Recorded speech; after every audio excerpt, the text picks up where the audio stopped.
جیسے کہ ہم پیدائش کی بات کریں تو پیدائش کتاب کی بات کریں تو وہاں پر واقعات بیان ہو رہے ہیں، آسمان بن رہا ہے، زمین بن رہی ہے۔ آپ کو پتہ ہے کہ ادبی انداز کیوں ضروری ہے؟ ادبی انداز اس لیے ضروری ہے کیونکہ ایک ہی جملہ مختلف سیاق و سباق میں مختلف مطلب دے سکتا ہے۔ آپ میری بات کو سمجھیں گے، اس لیے ادبی انداز کی ضرورت پڑتی ہے۔ ایک ہی جملہ جب وہ اس کو مختلف مطلب دیے جا سکتے ہیں، اس کے میننگ مختلف ہو سکتے ہیں۔ جیسے کہ ایک ماں کہتی ہے، میں نے 1000 بار یہ بات تم سے کہی ہے۔ اب واقعی 1000 بار اس نے اپنے بیٹے سے یہ بات کہی ہے؟ نہیں، بلکہ اس کا مطلب زیادہ بار یا 1000 بار کا مطلب ہے یہ ادبی انداز ہے، یہ ادبی انداز ہے، یہ ادبی انداز ہے۔ 5 گولڈن رولز بائبل کی تفسیر کرنے کے میں بتانے لگا ہوں۔ اس کے بعد جب میں اس کو سٹاپ کرنے جا رہا ہوں، گھنٹے سے ٹائم اوپر ہو گیا، آج پہلی کلاس ہے تو اس لیے آپ زیادہ اس کو زیادہ لے تاکہ آسانی سے ہضم کر سکیں۔ 5 گولڈن رولز بائبل انٹرپریٹیشن کے، بائبل کی تفسیر کرنے کے۔ پہلا رول ہے جی سیاق و سباق دیکھیں۔ دوسرا رول ہے ادبی انداز پہچانیں۔ تیسرا رول ہے بائبل کی وضاحت کو دیکھیں، یعنی اگر ایک آیت مشکل ہے تو دوسری آیت دیکھیے اس سے جڑتی ہوئی، کیونکہ پورا صحیفہ جو ہے نا، یہ پورا صحیفہ آپس میں جڑا ہوا ہے۔ اور چوتھا قانون ہے اصل سننے والے جو ہیں ان کو یاد رکھے، ٹھیک ہے نا۔ ایک بات بڑی مشہور ہوئی ہے، غیر زبانہ جتھے بولیاں جاندے ہیں ترجمہ بھی بولو۔ اب اس کے سننے والے کون تھے؟ یہ بات کن لوگوں کے لیے کی گئی تھی؟ یہ کن سے بات کی جا رہی ہے؟ رول نمبر 5، مرکزی پیغام یعنی نجات اور مسیح کو انٹرپریٹیشن تفسیر کرتے ہوئے ہم نے اپنے ذہن میں رکھنا ہے، کیونکہ یہ مرکزی پیغام ہے۔ پوری بائبل کا مرکزی پیغام نجات اور مسیح ہے۔ غور سے ہم دیکھیں نا بائبل کو، خدا، نجات اور مسیح پوری بائبل کے اندر میں نظر آتی ہے۔ ہمیشہ یاد رکھنا ہے ہم نے کہ کوئی تشریح خدا کے کردار کے خلاف نہ ہو، یہ یاد رکھنا ہے۔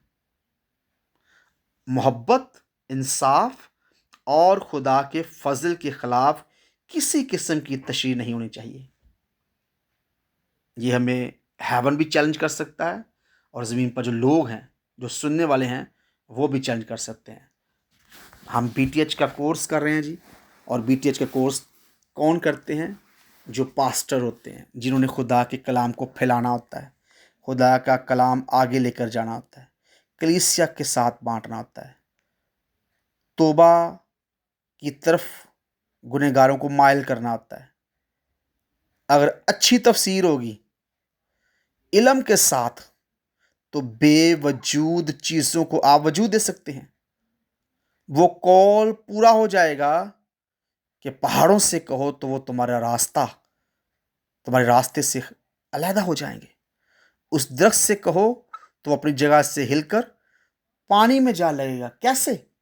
جب ہم کلام کی تفسیر کو اچھے طریقے سے سمجھ لیتے ہیں، ہم جان لیتے ہیں کہ حقیقی طور پر خدا کہنا کیا چاہتا ہے۔ یس، یقین جانیں، جب آپ خدا کے الفاظ، خدا کی لینگویجز، خدا کے گفتگو کرنے کا طریقہ کار، اس کے اشارے، اس کے ایکشنز سمجھ لیں گے، تب حقیقی طور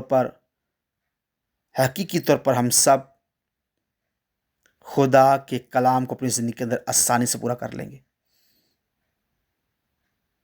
جب تفسیریں طرح طرح کی ہوں، علم یا ناقص علم ہونے کی وجہ سے، تو پھر کامیابی، سلامتی کے دروازے بند ہونا شروع جاتے ہیں اور بربادی کے دروازے کھلنا شروع جاتے ہیں۔ اسی لیے علم لینا ضروری ہے۔ کلام میں لکھا ہے تم میں سے بہت سے استاد نہ بنے، کیونکہ استاد زیادہ سزا پائیں گے، تو ایک اچھا استاد بننے کے لیے ضروری ہے کہ ہم خدا کے کلام کے بارے میں سیکھیں، خدا کے کلام کے بارے میں جانیں۔ تو آج تھیالوجی کے تعلق سے آج ہم نے اس کا فرسٹ پارٹ سیکھ لیا جی۔ جمعرات کو، تھرسڈے کو خدا کے فضل سے ہم اس کا پارٹ بھی سیکھیں گے۔ سو خدا مجھے اور آپ کو اس کلام کے وسیلہ سے کثرت کی برکت دے، آمین۔